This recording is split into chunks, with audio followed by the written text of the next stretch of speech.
Outlet Liquor is your place to buy a case. Stock up and save when you shop the lowest prices available every day at Outlet Liquor. You never have to wait for a sale. The more you buy, the more you save. Only at Outlet Liquor. What's your outlet?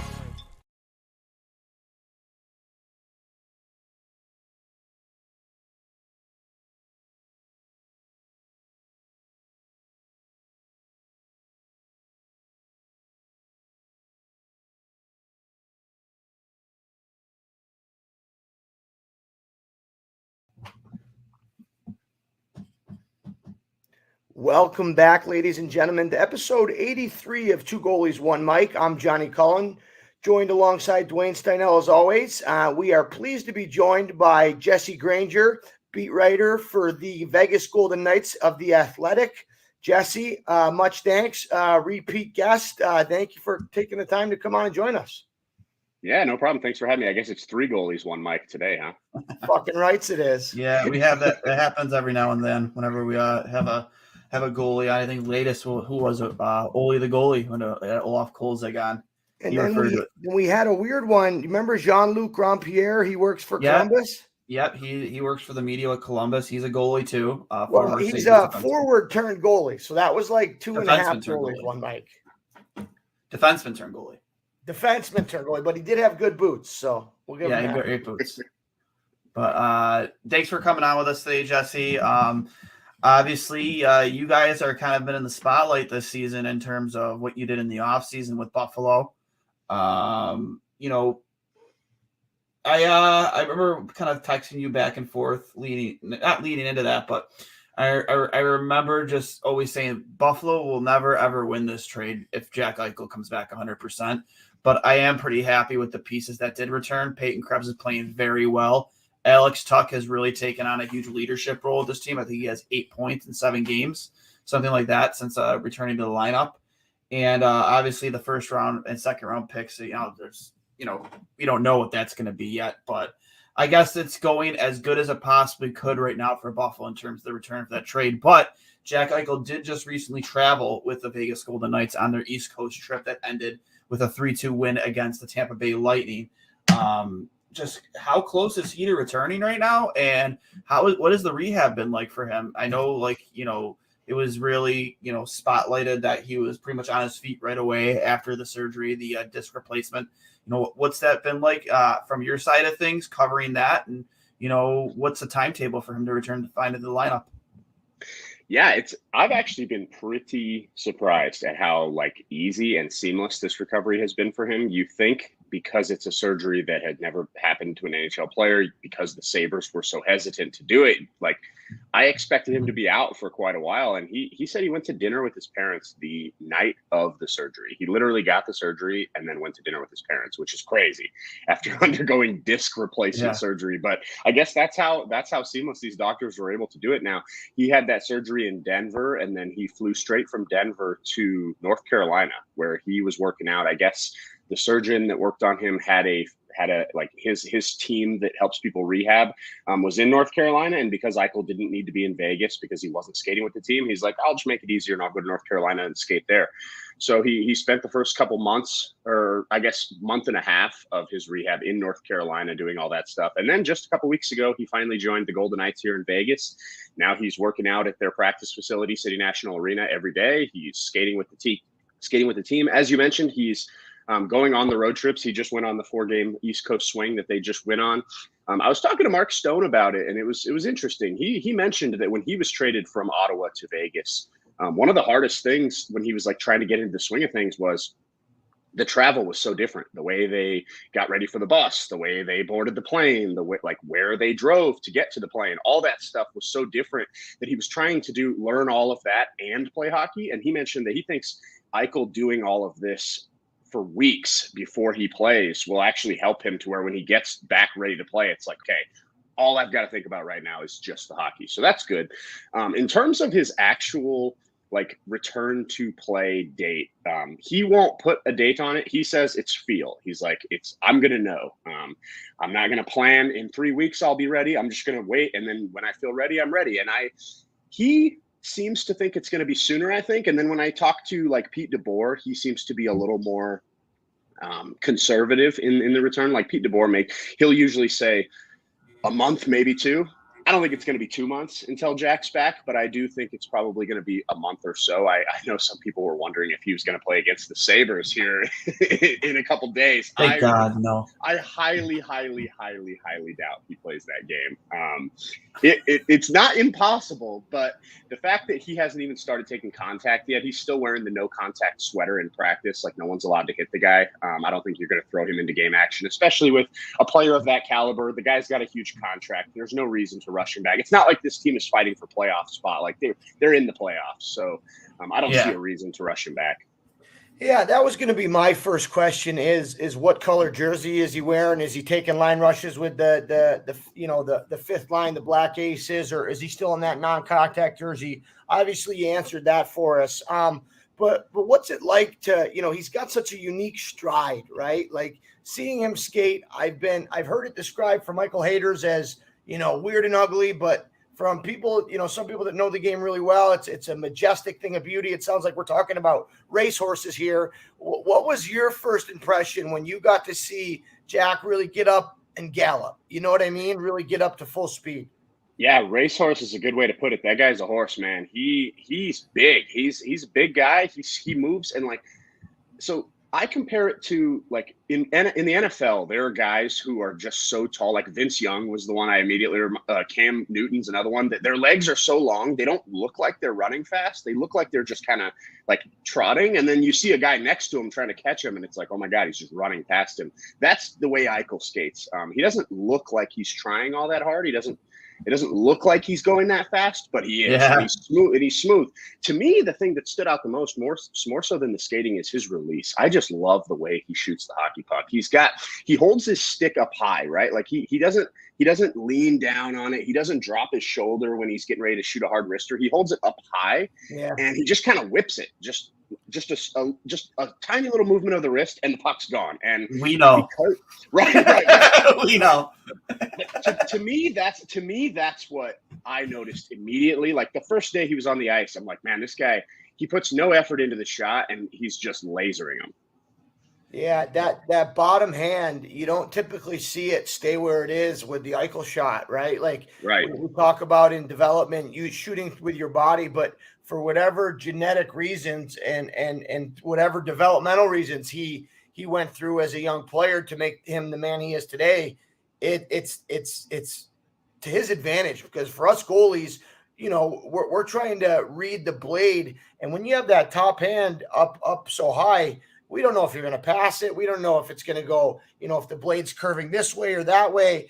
And it's been for me, it's a deceptive release, and it catches goalies off guards a ton, as we've seen over the years here in Buffalo, as you're about to see, as you have seen in practice.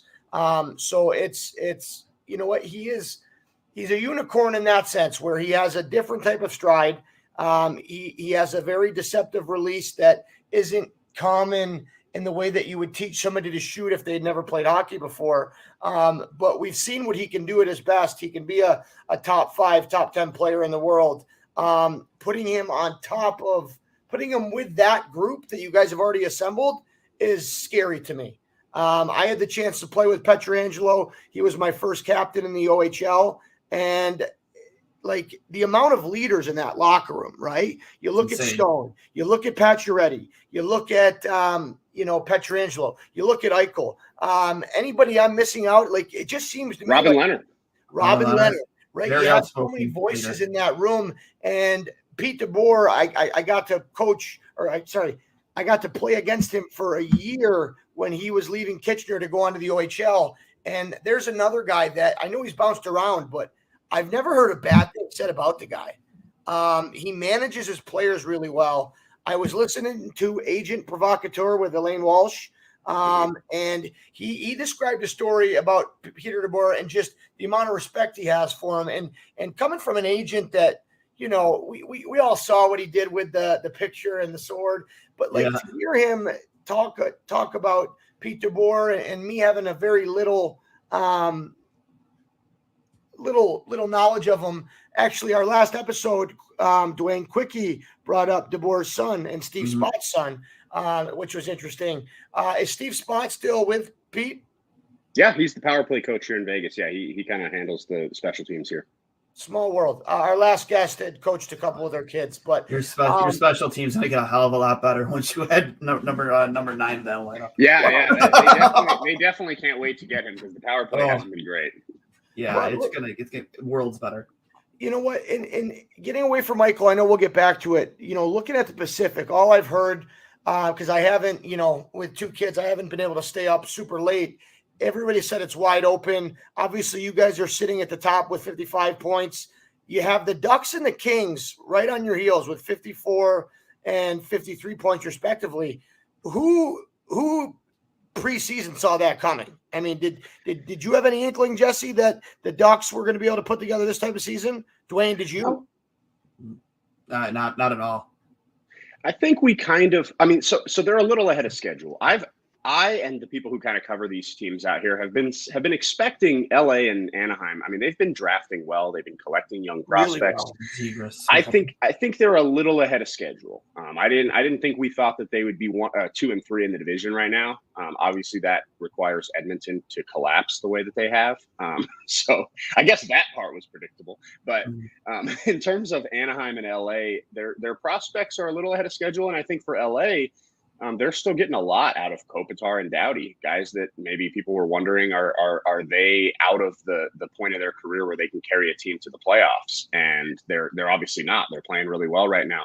I still think if you're Vegas, neither of those teams, Anaheim or LA, really should threaten you much in terms of like a playoff matchup. The Golden Knights would be licking their chops at that. But like if you're Vegas, the dangerous team in the Pacific is Edmonton.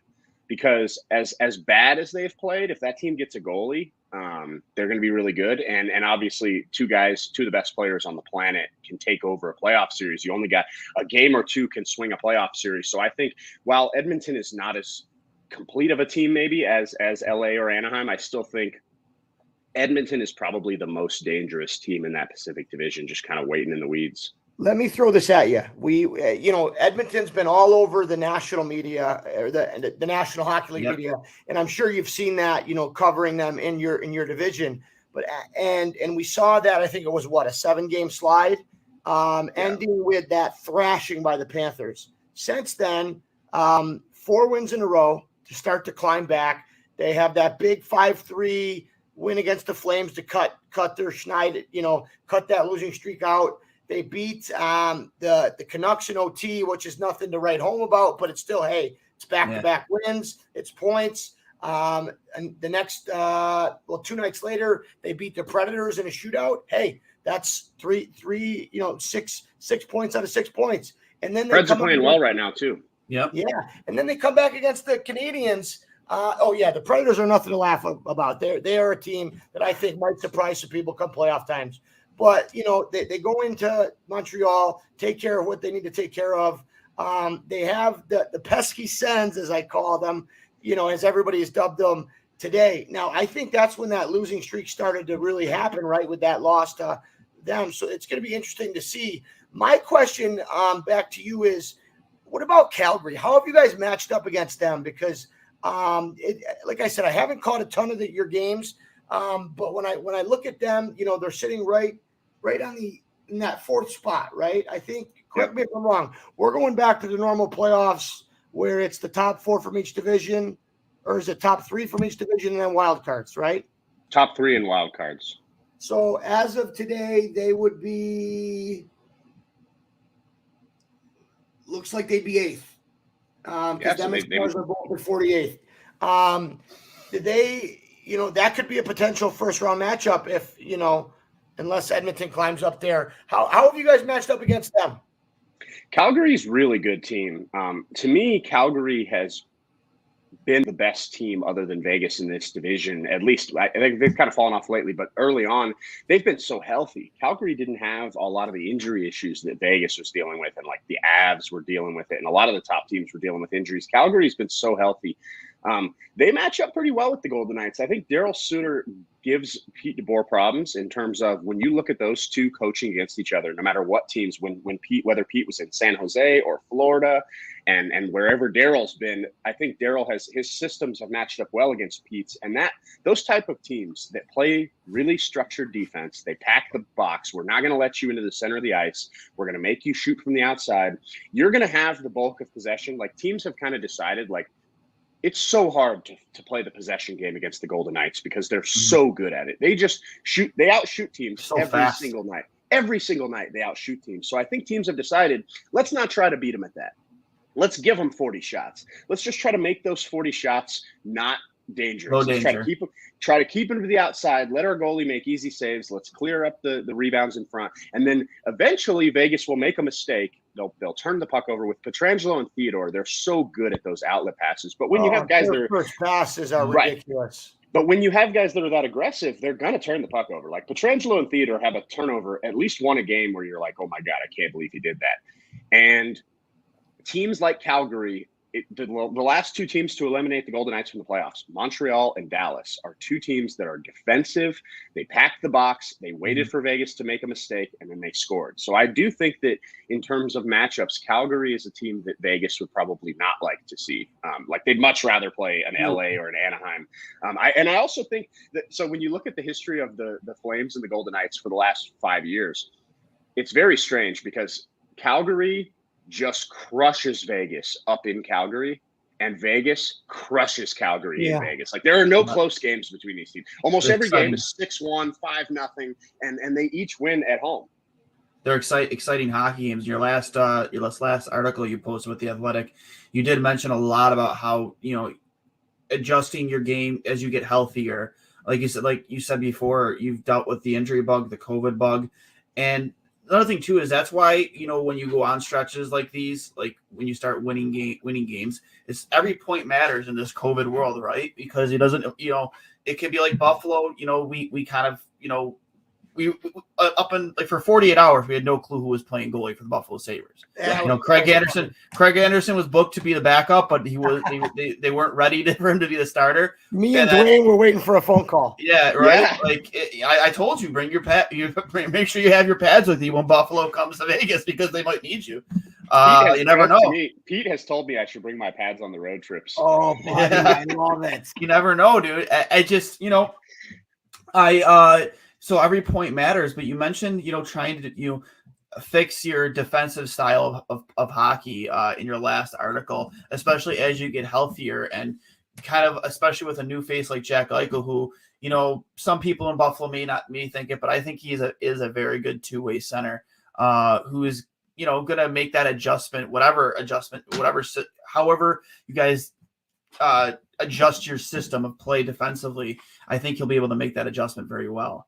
Before you answer that, Duane, I think that you're right and wrong. I think that Pete DeBoer and Steve Spott are going to have a lot to do with that because they are such good coaches when it comes to bringing in new pieces. But we also saw in Buffalo, and I don't know if it was just a lack of give a shit around the room. We also saw, I'll go back to a game against Vegas in their inaugural season where Jack got beat back up the ice, where that guy should never get beat back up the ice.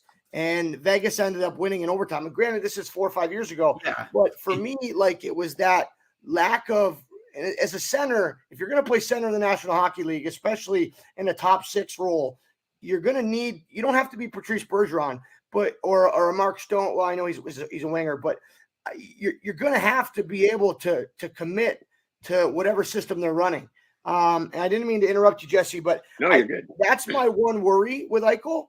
I think Steve Spott and Peter DeBoer will definitely help with that learning curve and that fresh scenery. Jesse, I just wanted to hear. I didn't want to before you chime in, Jesse. I mean, again, that was also 4 or 5 years ago. Cully, like he's not. Wayne, we saw that up until. I think he's turned his defensive game around quite a bit. Every player grows. He's grown a lot since his second season. If there's been one thing that Jack Eichel has been always kind of been given shit for is his lack of that ability to not match up and shut down the other team's best player. And I know that's not his role, but if you're going to be put out there on the road, especially when you don't have the line change, you're going to need to at least be an even player. You can't be a -3 just because you're an offensive juggernaut. You know what I mean? The whole team was a minus everything. What do you? Come on, right. I think it goes back to my original statement to Jesse. How much is Pete DeBoer and Spotter going to play a role in that? And where do you see Jack Eichel fitting in lineup wise? Because you guys have me and Duane talked about this off the air. When they get Eichel back, it's a wealth of riches in this lineup.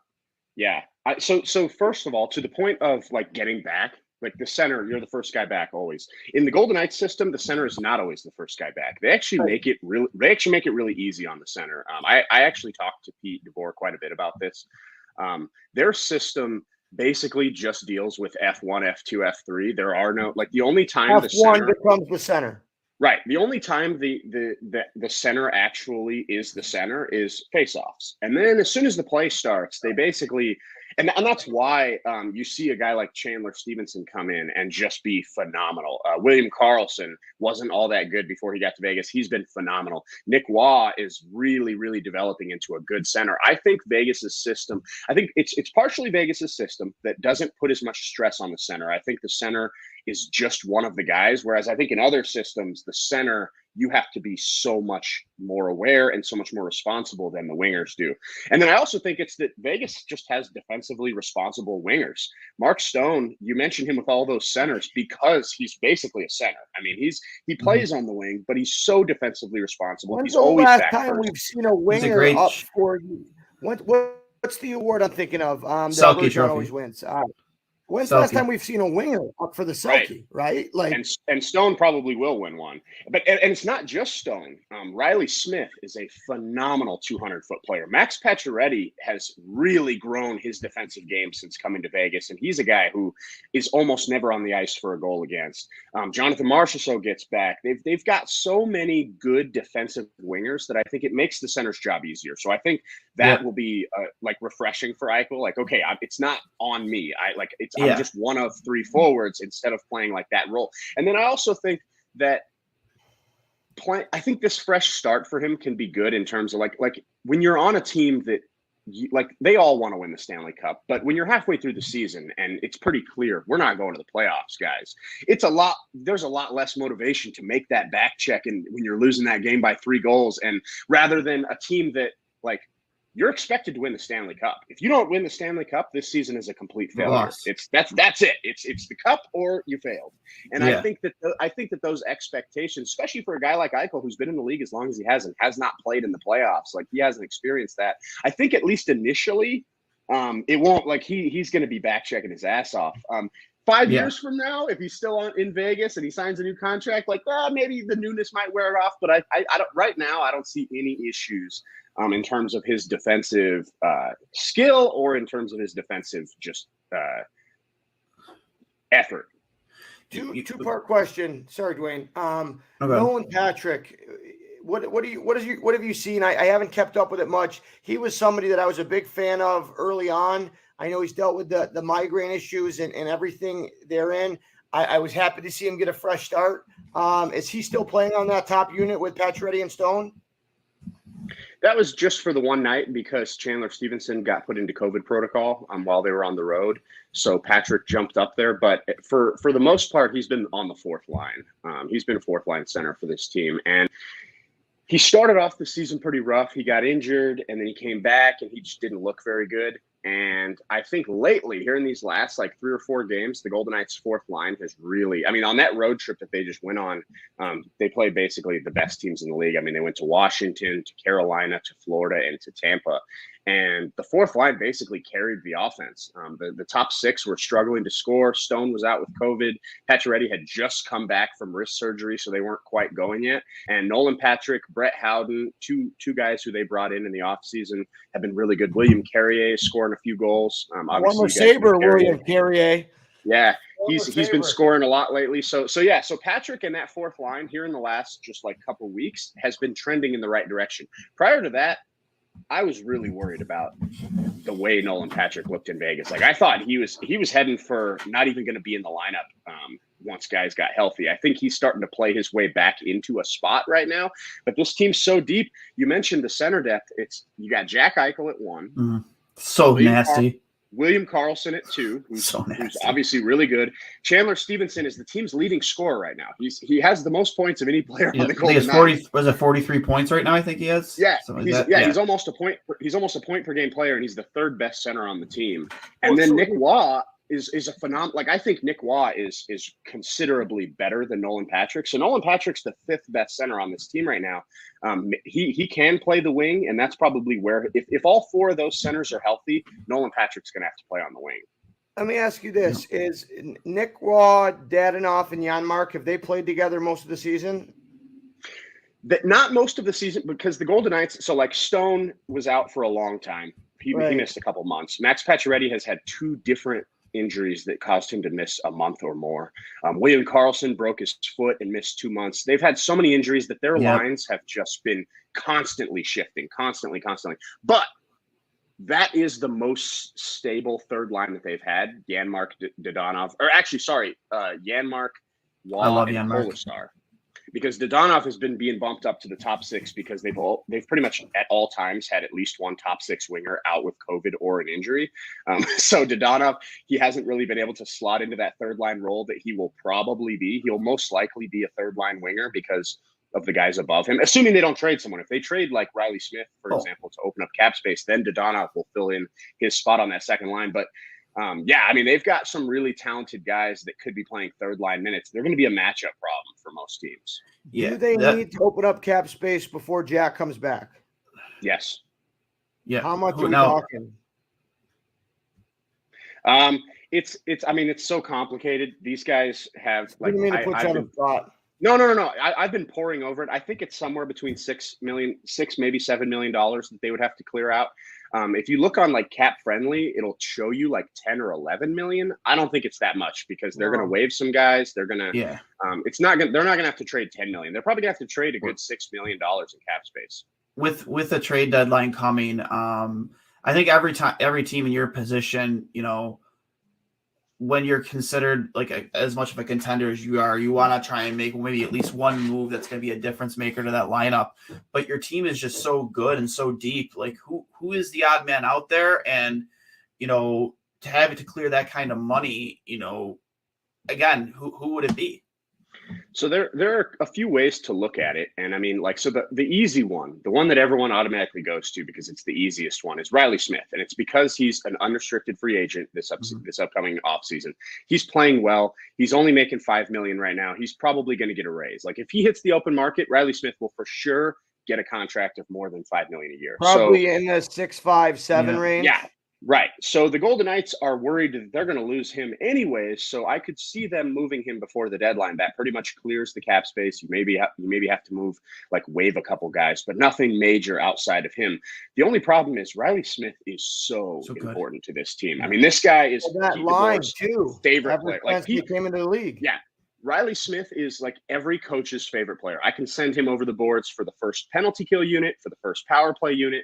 If we're up a goal in the last minute, if we're down a goal in the last minute, whatever the situation is, Riley Smith is like the guy for that situation. So I could see Pete like lobbying to the front office, like, look, we have to find another way because this guy, like if we're going to win the Stanley Cup this year, I feel like Riley Smith is an important piece of that. He's got every tool in his toolbox. Right. So if you're trying to find another way to scrounge up $6 million, I think they could trade some ancillary pieces. I think for one, Loren Brassois is one of the highest paid backup goalies in the NHL. And why is that? When did he get that contract?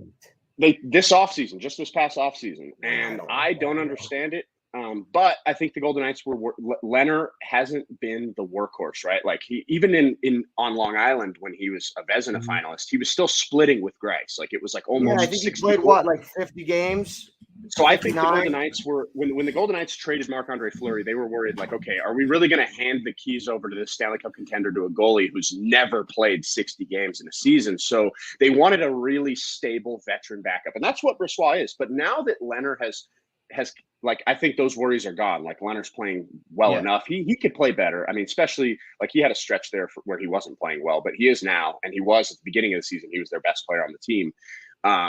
I think when you get to the playoffs, ideal scenario is Loren Brassois never touches the ice. The backup goalie will never touch the ice in the playoffs. So if I'm trying to look for ways to move salary without impacting the playoff lineup, Loren Brassois is the first one. So to me, that would be my first move. That clears about a couple million. Then you've got Matthias Janmark, who's making $2 million. And I think Janmark's a good player, but I think he's a guy, like, he's not going to kill you if you move Matthias Janmark. I think there are little pieces and like he's that. a UFA. Yes, correct. They only signed him to 1-year contract here this past offseason. So he would make sense. So I think that they're like this team can get away with like not trading any major piece. I think Dodonov may be a little harder to move than Riley Smith because he's got term left on his deal. That was going to be my next question. If it was me and I'm like, okay, we've got to trade someone that's worth $5 million. Well, they have 3 forwards that make $5 million. It's Jonathan Marchessault, Riley Smith, and Evgeny Dodonov. And to me, Dodonov is clearly the guy that you would want to move of those 3 because while Dodonov has been a very good player for this team, he's been much better than he was in Ottawa. He's looked more like the guy in Florida, not quite the 30-goal scorer that he was when he was playing with Huberdeau and Barkov, but he's looked closer to that than he was in Ottawa. So I think if it was me, and I don't know, I'm not the GM. I'm not talking to GMs. Like maybe other GMs are telling Kelly, like, nah, we don't want Dodonov. We're not taking that contract. Then your hands are tied, right? So if you could move Dodonov, I would definitely move him before I'd move like a Riley Smith, especially a Jonathan Marchessault, who's been awesome. It's almost like Duane, correct me if I'm wrong, or Jesse, correct me if I'm wrong. It's almost like from a management point of view, do we kick the can down the road to next season and to deal with this? And do we go all in here now that we have Jack Eichel healthy? And you know what I mean? Make some smaller moves to keep our core intact, or do we get rid of a UFA that we know? Like, here's what I think it comes down to. And correct me if I'm wrong. Is there a way to get Riley Smith signed at the number he wants and to keep your core of players intact? Right, with the Eichel contract coming on. So tough. That's so tough. I mean, it would require trading someone that's $5 or $6 million. Yeah. And again, I think I would trade Evgeny Dodonov to make room for Riley Smith. I'd sign Smith to an extension. They just signed 3 players to extensions yesterday. Yep. Brayden McNabb, Michael Madio, and that's clearly Logan in preparation. Thompson. That's clearly in preparation for this move that's about to happen. Brayden McNabb was in the same spot Riley Smith was in, a UFA who's going to get a pay raise, who may be gone. They locked McNabb up for a very reasonable salary. Now he's no longer on the block. 285 is good for him. Right. So I could definitely see Riley Smith signing and the thing is, when I say Riley Smith is going to get $6 million on the open market, that doesn't mean he's getting $6 million in Vegas. He may take less to stay in Vegas.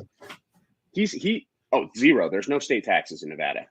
So that helps. That helps. And also Riley Smith has a house here. He doesn't want to move. You know how hockey players are. They don't want to move their shit. So Riley Smith would take less to play. Like, I think right now, if they offered him a contract and they said, look, Riley, we're going to have to trade you if we can't sign you to an extension. There's no other option. Here's what we can offer you. I think he takes it. Do you think he gets as long as it's within reason money at 5'9"? Right, within reason. Yeah, probably somewhere between 5 and 6, which is well deserving. He deserves that kind of money. That's how good he is. When we're talking about on the open market, let's just set the ceiling at 7.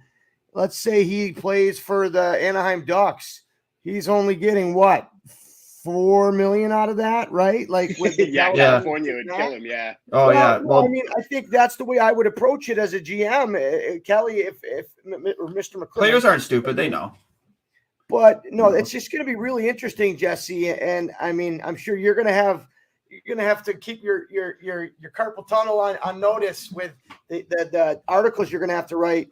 What is the trade deadline this year, guys? I'm sorry, I don't know. That's I'll throw some money on the phone, Duane. It's in March 1st, I think. Yeah, March something. It's coming up pretty quick on us. You know, a month away. Yeah, and. That's like another thing too is, you know, you mentioned earlier, do you go all in, you know, without having to trade a Riley Smith or a Dodonov and just find other ways to free up that cap space, or do you sign Riley Smith to an extension and have to part ways with a piece that could help you, win a cup this year?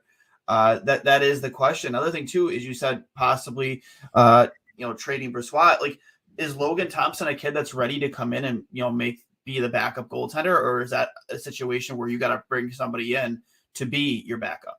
I'm sure. No, I think Logan Thompson's ready. Is he ready? Oh, okay. They could, if they like. I don't know how they feel about Logan Thompson. They could easily get, like you said, there's so many veteran goalies out there that you can get for the league minimum. Like they could get a guy with experience if they want. But Thompson has been the best goalie in the AHL for 2 years now. And he won whatever the Vezina is of the AHL. I honestly don't remember what the name of it is, but he won it last year as a rookie. Yeah. As an AHL rookie. That was his first year in the AHL. And then this year he's been phenomenal again. And he's been on the taxi squad, so he hasn't played a lot in the AHL. But he practices with these guys every day. Like, I think Logan Thompson right now can be an NHL backup goalie. He's ready for it. Now, if Leonard goes down, that's what hits the nose on the head for me. If, they know what's best for him for his development is the AHL, but if he's been up with the taxi squad, that to me, and I could be wrong, I could be writing on the wall that's not there, but to me, couldn't that be them saying, hey, we're preparing him to just step right in seamlessly? No? Or are they required to keep somebody on the taxi squad? Yeah. When I saw Logan Thompson sign to a 3-year extension, the first thing that came into my mind was, well, they might be trading Loren Brassois, because they're trying to lock this kid up for 3 years before they hand him the NHL job and try to get him for that price. Well, so that was my immediate thought when I saw that contract. One thing on my mind too is obviously, I think if you had an option of maybe, even if he is ready, maybe bringing in a more experienced veteran who could handle the task if a Leonard were to go down. I mean, we have a guy right here in Buffalo. I would hate to see Buffalo trade him away, but I'm a huge Craig Anderson fan. But there's a guy on this team that I would love to go see win a Stanley Cup. It would be Craig Anderson. Granted, he's 40 years old, but the guy has more experience than anybody on this team right now in terms of playoff hockey, and he's played very well for Buffalo this season. He made his return after missing 32 straight games with an upper body injury. Comes in and makes 27 saves. Granted, it was the Arizona Coyotes, but played very well. Before then, he was playing very well. He misses 32 games, and he still has the most wins of any goalie on the roster right now with 5. Just to kind of tell you how our season's going. But and he's on the veteran league minimum at $750. Yes. And a 1-year deal. So he's really good buddies with Robin Leonard too. Robin, when I talk to Robin, he talks about Craig Anderson all the time. I love Craig Anderson. You got to remember in Ottawa, that was his main mentor, right? Like when I think was it Binghamton? Yeah, it was Binghamton at the time. When Robin won the Calder Cup. But like every training camp, I remember reading an article, I forget when it was, maybe it was here in Buffalo, Duane, when Robin was here, but just when Craig Anderson came to town, but just how close they are, right? And I didn't realize that. I knew Craig signed for a low number, but it was he's a 1-year deal. I mean, people thought he was going to retire regardless. But I honestly, up until he came off the taxi squad in Washington, I thought he was retired. I had no clue he was still in the league. But again, he's played very well for us, Cully. Like he's done. I think he's way better than expected. 100%. And we were discussing too. I mean, this Buffalo Sabres team, and I'm not going to say they would push for a playoffs. I think they're at least a 500 hockey team right now if Craig Anderson doesn't get hurt and you're forced to play essentially ECHL level goaltending through 32 games, after the UPL injury too. I think you're a 500 hockey team. That's the difference I think Craig Anderson could have made for this roster. And I could definitely see a team like Vegas, especially with that relationship, as you said, with Robin Leonard already there. I could see a guy like Robin, if push came to shove, him maybe advocating to bring a guy like Craig Anderson in to be his backup. And I'd love to see him win a cup. I'm not going to lie, because I think once Jack comes back and he's 100%, you guys are the odds-on favorite to win the Stanley Cup this season. Yeah, I mean, on paper, Vegas has the most talented team in hockey. We'll 100%. See how it all fits. we've seen in hockey, the trades don't like when they traded for Max Pacioretty, the first season Max Pacioretty had in Vegas, he kind of sucked. Everyone in Vegas was like, "Oh my God, they just traded Nick Suzuki and all these picks," and he's not very good. But then he figured it out. Alex Pietrangelo, they signed to that massive deal last offseason. The first 3 quarters of that regular season, and it was only a 56-game regular season. The first he 3 quarters, himself. He was not good. Yeah, it was like, this is who they gave $8.8 million to, and then the playoffs got here, and he's been the best player on the team since then. So it does take, especially star players who are expected to have that big of a role, it takes them some time when they get traded or when they change teams. So I'm not going to be totally shocked if this isn't the year. Like if Eichel comes in and it's just not, like if he's just not Jack Eichel, but then next season he comes in at training camp, gets a full camp, gets with the guys and is Jack Eichel. But at the same time, Jack Eichel's a freak. He could come in and just be why you could easily see him stepping on the ice and being the best player on the ice because he's just so good. That's why I'm so happy it's not going to be against Buffalo, because if he debuts against Buffalo, man, he's putting three in the net. Like I think he'd be fine. The one thing, Duane, you always used to say is that the one thing that the management failed to do in Buffalo was surround Eichel with talent, right? Yep. And you look at his best year here, and him and Skinner both have, those points. I don't know what happened with the coaching and off the locker room, but I wanted to kick it back. I know we're running out of time. With the Michael, how do I say his name? Amadio. So you guys signed your third goalie to an extension, and you signed. Say it again. Michael Amadio. Like that's got to be a precursor, no? Like we were hinting at. To me, is that just a move to get a guy off of UFA status and into your let's just call it into your security for the next couple of years, or is that the precursor to the moves we were talking about earlier? Like, do today's signings, are they writing on the wall for a guy like Loren Brassois and maybe a guy like Dadanoff, or hopefully not Riley Smith, but maybe a Riley Smith, right? Like, that's my main question to you. Maybe, but I think Amadio's a fourth line guy.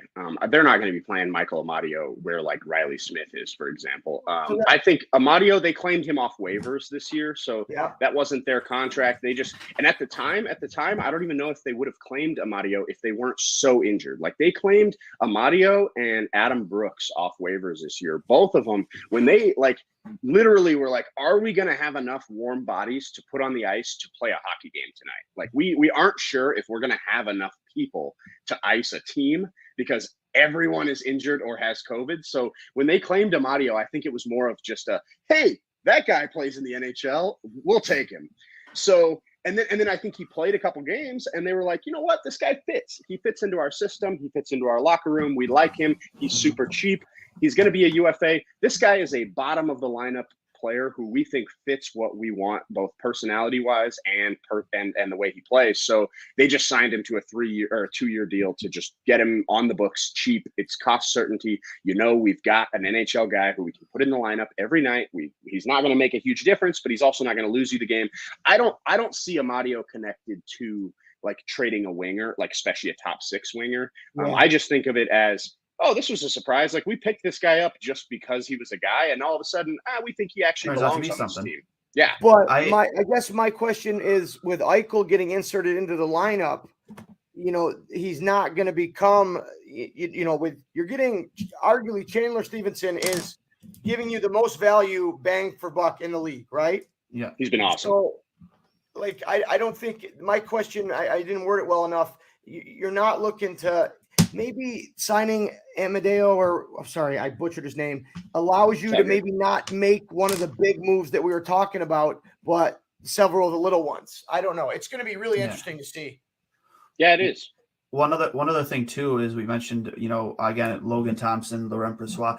I think if you're going to make that trade and ship out, wouldn't you want to do that sooner rather than later, just to really see if Logan Thompson can handle that type of role, get games in at the NHL level, see if he can handle it, not just like physically, because obviously physically can handle it, but mentally being put in that position, if you were to be thrown into the fire, Robin Leonard, can this guy handle it?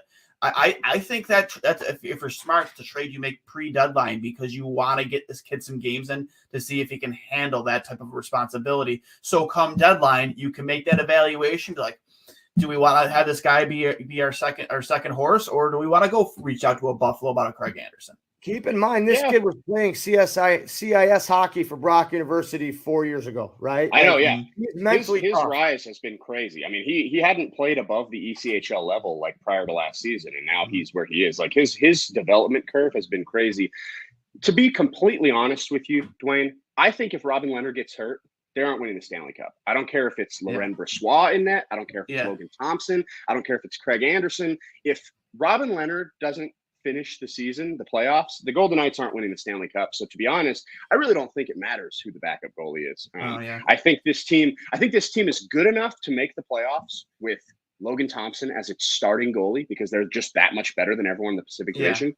And I don't think they're good enough to win the cup with any goalie below Robin Leonard. So I think to be honest, like I think keeping a better backup is like, it's not the security blanket you think it is, because you think like, well, we need someone if Leonard goes down. Well, yeah, but even if Loren Brassois is slightly better than Logan Thompson, like, is he enough better to win a Stanley Cup? Like, I'm not convinced Logan. I like Loren Brassois. I like his calm style. I like his style. I like the talking to him. He's fun to talk to. I don't think he's good enough to win a Stanley Cup. Yeah. And before we let you go, I know you got to cut out here.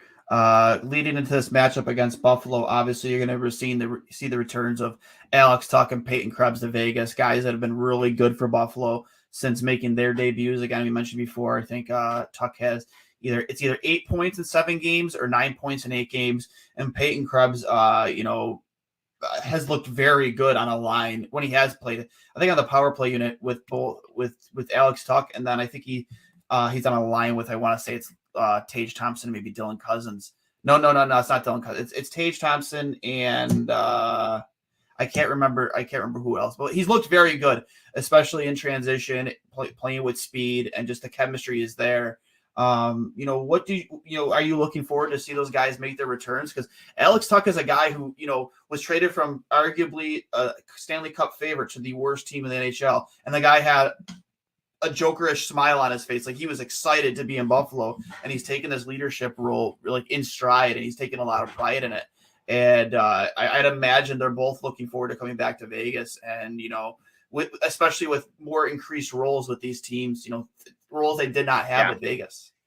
I'll start by saying I freaking love Alex Tuch. He's one of my favorite players in the entire room to talk to. Back when we were actually allowed in the locker room, it feels like it's been forever. If I didn't have a story to write that day and I was just kind of in there shooting the breeze with the players, Alex Tuch, it was either him, Subban, or Fleury, just because, me with the goalies, I would always kind of tend to talk to those guys. But Alex Tuch was my favorite player to talk to. He's such a good guy. He loves Buffalo, absolutely loves the state of New York. He's obviously from Western New York. If there is a guy in the world, like you mentioned, getting traded from Vegas to Buffalo, that sucks for 99.9% of players. Not Alex Tuch. He loves Vegas, and the guy owned a restaurant here. He was not happy to leave. But if there's a guy who's going to Buffalo that's going to enjoy it, it's Alex Tuch. That dude, he loves Buffalo. He grew up a Sabres fan. I got to write a really cool story a couple years ago about the neighborhood he grew up in near Syracuse, and he's just I'm pumped to see Alex back in Vegas. They'll have quite the tribute video for him. He was a Golden Knight. Like, when you see the Golden Knights logo and like you think of that inaugural season, like, Alex Tuch is one of those guys. Like, he is a player who started his career really in Vegas. Like, Minnesota, he played a little bit, but he really made his mark in the NHL, like, in Vegas, and is a Golden Knight. So he's going to get a hell of an ovation at T-Mobile Arena. Krebs obviously was brand new. He barely played here, but the fans will be excited to see him too. I'm excited to see him playing better than I thought he was going to. In Vegas, he quickly was doing not much, to be honest. Like, he just wasn't, like, he would just kind of, you'd watch a whole game and not realize he played. And I was concerned that, like, okay, this guy was the 17th overall pick. Is he going to be like third line player? Like, is that his ceiling? Third line player that kind of just grinds, and he's a good energy guy. Like, he skates. You notice him on the ice because he's a water bug. He's flying all over the place. Like, the guy, the energy he has on the forecheck is great, but I just didn't know if he'd have anything more than that. And like you said, he goes to Buffalo. He gets a bigger role than he ever would have gotten in Vegas, especially at this young of an age. And he's showing that he does have that skill that made him a first-round pick. So I'm excited for both those guys to be playing as well as they are. It's going to be fun to watch them. I have one last question on the video for Tuch, and I love the kid. Are they going to put the Braden Holtby paddle save in the Stanley Cup Finals in that package or no? I do not think so. That poor guy will never live that down. Poor Tucky. I'm sorry. My apologies, Mr. Tuch.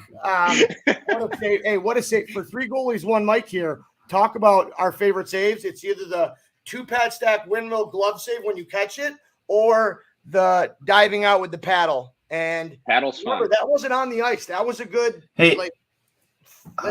half foot off the ice. And how about 2-1 in an elimination game? How about your guy Malcolm Subban from Vegas making possibly the save of the year behind the back? Nobody saw it either. Nobody saw it happen in real time because it was like there was so much commotion going on, and then they watched like sent me the replay, and I'm like, "What the fuck are you talking about?" Like that save was insane. That's crazy. Subban, man. Subban makes the hardest saves and misses the easiest ones. He was another guy that I love talking to in Vegas. I really like Malcolm. Well, Alex Subban. Tuch says that's like his best friend. It was like his best friend in Vegas. Yeah. That guy, Subban, he makes all the toughest saves. Any 10-bell save, he's making it 100 times out of 100. But if you float it in from the point, he'll miss it. Poor guy. You know what's funny? Hey, quick note on Subban, and I don't know if you ever got to this when you talked to him. He ever tell you about how he didn't start playing goalie till he was 13? Yep. That's why I got to play 2 years against him, and I'm like, there's no way this kid started 3 years ago. Right. He stepped right ridiculously in. Some people just have that athletic ability, right? Like they just he stepped right in after the goalie of the year, the CHL goalie of the year, Mike Murphy in Belleville. And obviously he had big shoes to fill with PK being his brother. And I'm like, wait, you're meaning to tell me this guy started 3 years ago? Like what? Makes you feel like a shithead, doesn't it?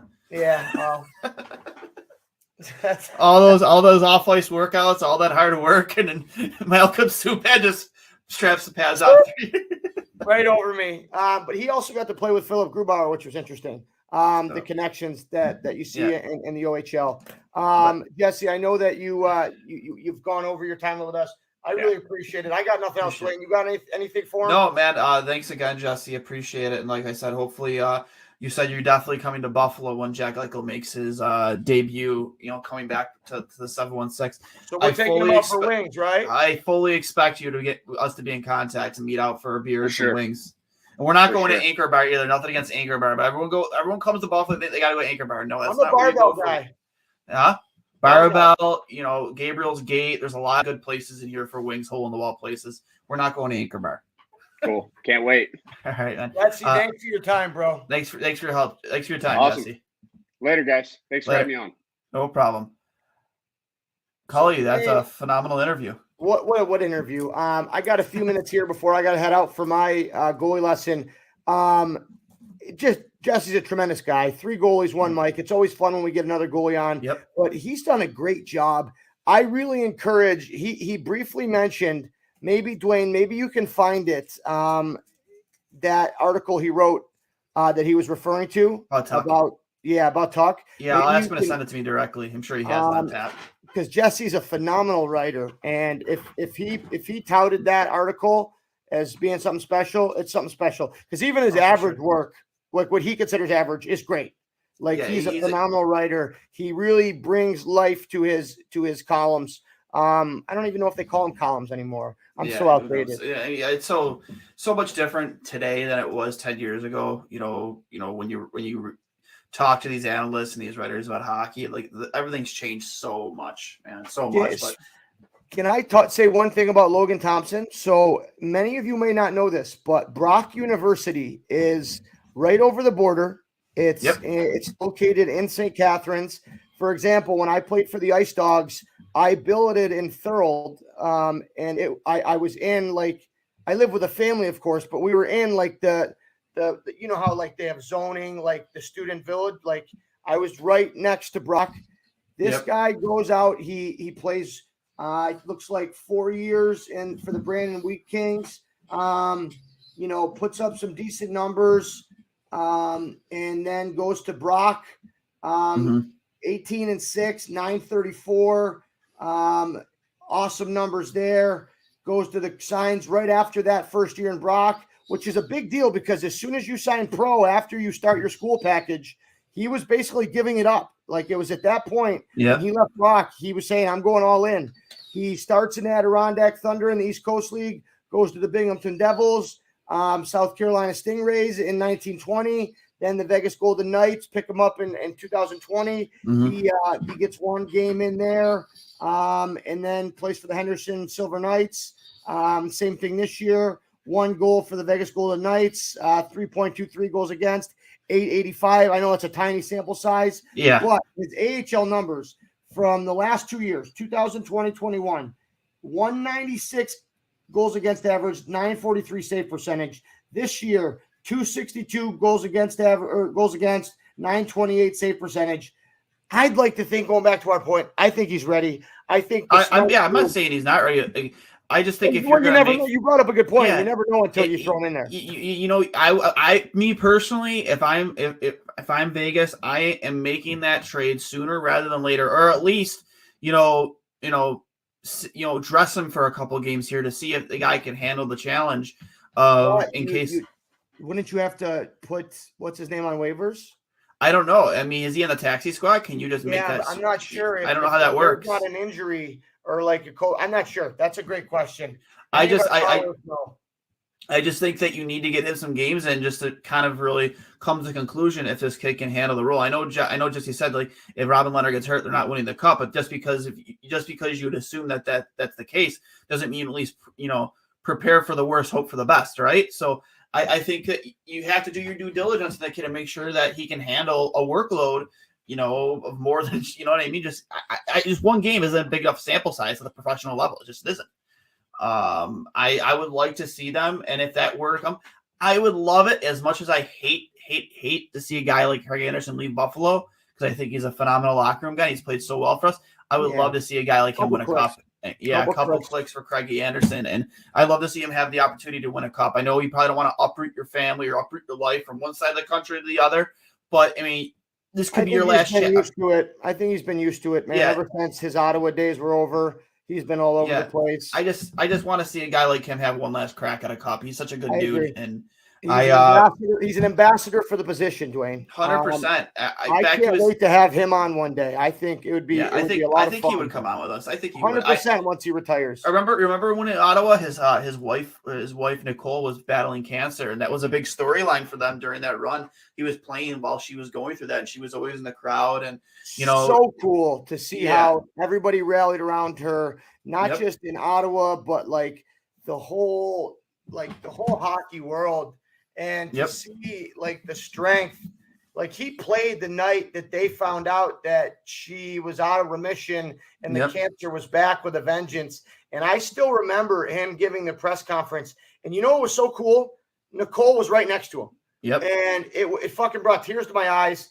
And ever since then, I've been anybody knows who's dealt with cancer, themselves or with a loved one knows like that type of battle that is and what it does to the body and what it does to the family around them. So, for him to perform as well as he did, and not just that, but just, go through those mental tribulations that obviously you're going through as a professional athlete, knowing that at home, the person you love the most in this world is fighting for their life every day and waging war in, the biggest war anyone's ever waged in their body every single day.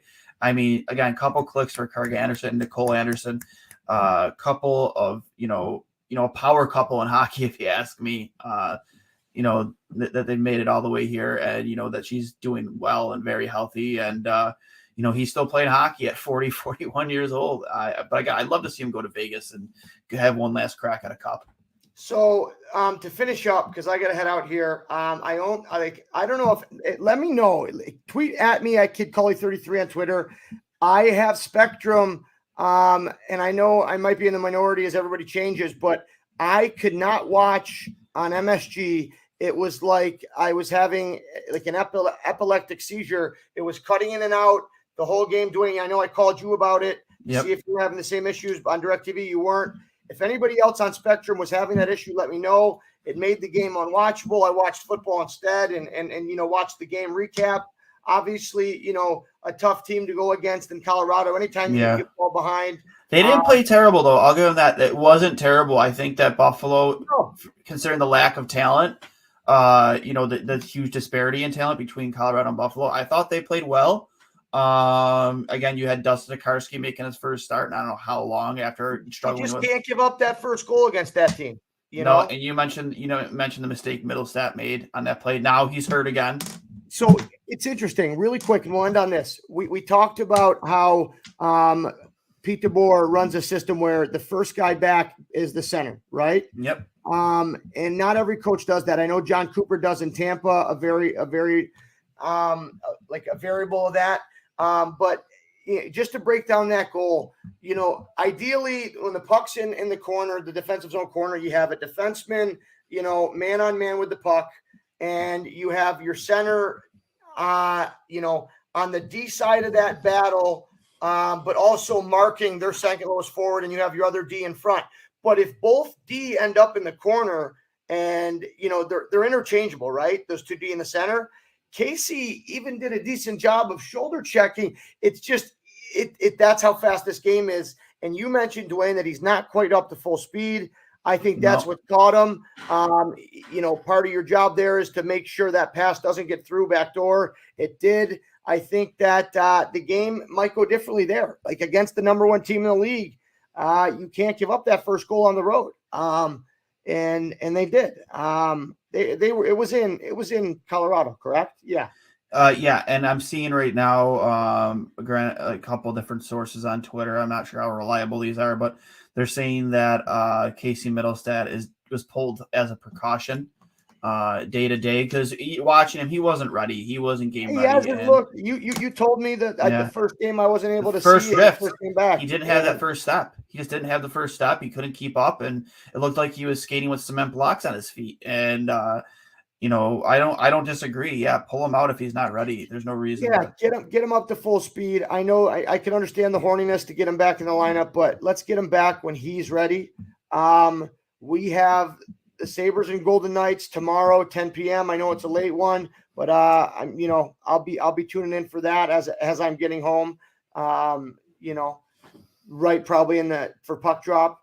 After that, we have I don't want to say a light week, but Thursday we host the Blue Jackets, and then Sunday the 13th we are in Montreal. Interesting. Carey Price held a press conference today. Really interesting to see what happens there with their new hiring of their GM, and what direction that team goes into. Carey obviously is battling, I believe it was substance abuse and his knee. He said he's had a couple of setbacks with his knee. It'll be interesting to see there. And then, after that, we finish off, February. We have a pretty jam-packed schedule. You go from the 15th to the 20th, you have 4 games in there. It goes Islanders, Senators, Avalanche, Blue Jackets. It doesn't get any easier. And then right after trade deadline, Duane's favorite team, the Toronto Maple Leafs, the Sabres will make the trip up there. So isn't that the Heritage Classic game too? I have no idea. The outdoor game. I think that's coming up in March. It's like a 4:00 or like a 4:00 start. No, they're playing the outdoor game. Yeah. Oh, yeah. Against the Maple Leafs. Yeah. The outdoor game. I'm an idiot. But just a reminder too, tomorrow night is an ESPN Plus game, so you have to have the app ESPN Plus to watch. Hopefully we'll see Bucci on the call for that game. He's always an absolute beaut. Hopefully a future guest of Two Goalies when Mikey's agreed to come out with us at some point, so we'll have him on too. So that's huge. Yeah, and I'm pretty much tapped. I am too. I got to head to the rink. So thank you everybody for listening. Do you have an ad read? Just brought to you by Outlet Liquor, the place to buy a case over there on George Urban Boulevard. For your game day or game night needs, get over to Outlet Liquor on George Urban Boulevard. For Duane Steinell, I'm Johnny Cullen. This has been episode 83 with 3 goalies, 1 mic. Jesse Granger, thanks for your time. Beat reporter for The Athletic. Duane's going to try to pull that article about Tuch out of the archives. But we'll see everybody in a couple days. Right. Thanks for your time, and let's go Sabres. Let's go Sabres.